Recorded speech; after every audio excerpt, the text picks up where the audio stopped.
സാധാരണക്കാരുടെ കുടുംബ വസ്ത്രാലയം Shaadi silks.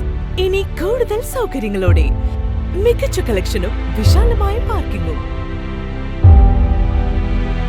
Shaadi silks, bus സ്റ്റാൻഡിന് എതിർവശം, കൊണ്ടോട്ടി. കഴിഞ്ഞ ദിവസം കരിപ്പൂരിൽ നിന്ന് പോലീസ് പിടികൂടിയത് തായ് ഗോൾഡ് എന്ന് വിളിക്കുന്ന ഹൈബ്രിഡ് കഞ്ചാവ്. വീര്യവും വിലയും കൂടിയ ഈ ലഹരിക്ക് ആവശ്യക്കാർ കൂടുതലാണെന്നാണ് പോലീസിന് ലഭിക്കുന്ന വിവരം. തായ്ലൻഡിൽ നിന്നോ ബാങ്കോക്കിൽ നിന്നോ ഇവിടെ എത്തിക്കുന്ന കഞ്ചാവ് പിന്നീട് കാരിയർമാർ മുഖേന വിദേശത്തേക്ക് കടത്തുന്ന സംഘത്തിലെ കണ്ണികളാണ് കഴിഞ്ഞ ദിവസം പിടിയിലായതെന്നും അന്വേഷണം ഊർജിതമാക്കിയതായും പോലീസ് അറിയിച്ചു. കണ്ണൂർ പിണറായി സ്വദേശി റമീസ്, അഞ്ചാംപേടിക സ്വദേശി റിയാസ് എന്നിവരാണ് വിമാനത്താവള പരിസരത്തെ ലോഡ്ജിൽ നിന്ന് ആദ്യം പിടിയിലായത്.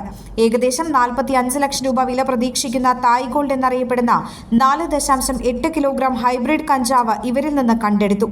ട്രോളി ബാഗിൽ നിറച്ച നിലയിലായിരുന്നു കഞ്ചാവ്. ഇവരെ ചോദ്യം ചെയ്തതിനെ തുടർന്ന് വയനാട് അമ്പലവയൽ സ്വദേശി ഡെന്നിയെ വയനാട്ടിലെ വീട്ടിലെത്തി പോലീസ് അറസ്റ്റ് ചെയ്തു. ജില്ലയിൽ ആദ്യമായാണ് ഇത്തരത്തിൽ ഹൈബ്രിഡ് കഞ്ചാവ് പിടികൂടുന്നത്.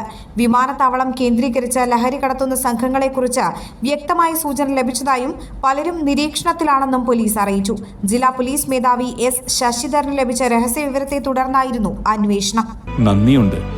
ഇന്നോളം എത്തിയ ഞങ്ങളുടെ ഈ സുവർണയാത്രയിൽ നിങ്ങളുടെ ഓരോ ആഘോഷങ്ങൾക്കുമൊപ്പം ഞങ്ങളെയും ചേർത്ത് നിർത്തിയതിന്. Beauty Mark Gold and Diamonds, specially for U.